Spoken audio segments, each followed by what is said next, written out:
ലോകം ഇന്നുവരെ കണ്ടിട്ടുള്ളതിൽ വെച്ച് ഏറ്റവും വലിയ നയതന്ത്ര സൈനിക അട്ടിമറികൾക്കാണ് പശ്ചിമേഷ്യൻ മണ്ണ് ഇപ്പോൾ സാക്ഷ്യം വഹിക്കുന്നത്. അമേരിക്കയും ഇസ്രയേലും സംയുക്തമായി നടത്തിയ ഓപ്പറേഷൻ എപ്പിക് ഫ്യൂറിയിൽ ഇറാന്റെ പരമോന്നത നേതാവ് ആയത്തുള്ള അലി ഖമേനി കൊല്ലപ്പെട്ടതോടെ മേഖലയിലെ സമവാക്യങ്ങൾ ആകെ തകിടം മറിഞ്ഞിരിക്കുകയാണ്. എന്നാൽ ഈ യുദ്ധം ഇറാനിൽ മാത്രം ഒതുങ്ങുന്നില്ല എന്നതാണ് ലോകത്തെ ഞെട്ടിക്കുന്ന യാഥാർത്ഥ്യം. യുദ്ധം പശ്ചിമേഷ്യയിൽ കത്തുമ്പോൾ അതിന്റെ ചൂടേറ്റ് പാകിസ്ഥാൻ പോലുള്ള രാജ്യങ്ങൾ നിശ്ചലമാവുകയാണ്. ഇന്ധനം ലാഭിക്കുന്നതിനായി പാകിസ്ഥാനിലെ വിദ്യാലയങ്ങൾ അടച്ചുപൂട്ടേണ്ടി വരുന്ന ദയനീയ സാഹചര്യമാണ് നിലവിലുള്ളത്. അമ്പരപ്പിക്കുന്ന വിവരങ്ങളാണ് വാർത്താ ഏജൻസികൾ ഇപ്പോൾ പുറത്തുവിടുന്നത്. പശ്ചിമേഷ്യയിലെ യുദ്ധം രൂക്ഷമായതോടെ ആഗോള എണ്ണ വിപണിയിൽ വൻ പ്രകമ്പനമാണുണ്ടായത്. ക്രൂഡ് ഓയിൽ വില ബാരലിന് $100 മുകളിലേക്ക് കുതിച്ചുയർന്നു. ഇതോടെ പാകിസ്ഥാൻ അക്ഷരാർത്ഥത്തിൽ സ്തംഭിച്ചു. മാർച്ച് 9 രാജ്യത്തെ അഭിസംബോധന ചെയ്ത പാകിസ്ഥാൻ പ്രധാനമന്ത്രി ഷഹബാസ് ഷെരീഫ് അതീവ ഗുരുതരമായ സാഹചര്യമാണ് വിവരിച്ചത്. ഇന്ധനം ലാഭിക്കുന്നതിനായി കടുത്ത ചെലവ് ചുരുക്കൽ നടപടികൾ അദ്ദേഹം പ്രഖ്യാപിച്ചു.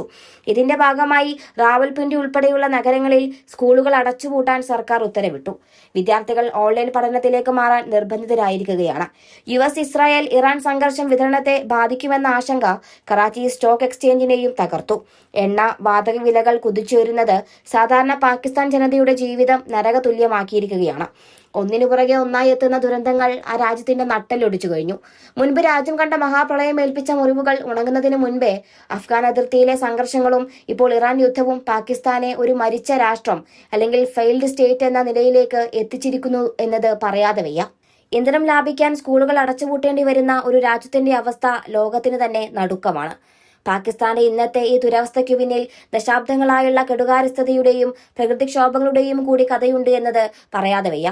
2022 ആ മഹാപ്രളയം പാകിസ്ഥാന്റെ 1/3 ഭാഗത്തെയും വെള്ളത്തിനടിയിലാക്കിയിരുന്നു.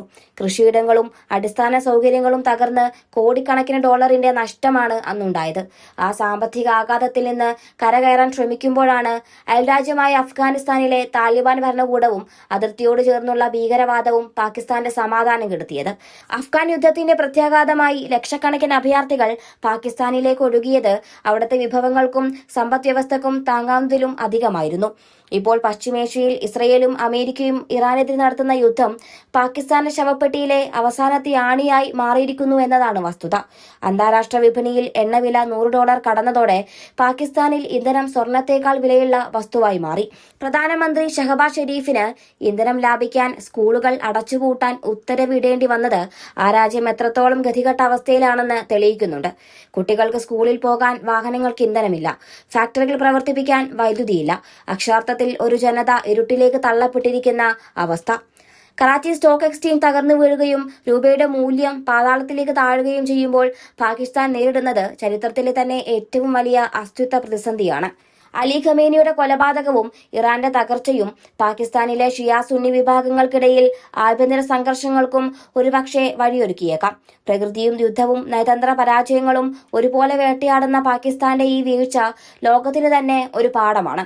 സ്വന്തം നാട്ടിലെ കുട്ടികൾക്ക് വിദ്യാഭ്യാസം നൽകാൻ പോലും കഴിയാതെ സ്കൂളുകൾ പൂട്ടുന്ന പാകിസ്ഥാൻ യുദ്ധം പശ്ചിമേഷ്യയിലാണെങ്കിലും അതിന്റെ ഏറ്റവും വലിയ ഇരകളിലൊന്നായി മാറിക്കഴിഞ്ഞു.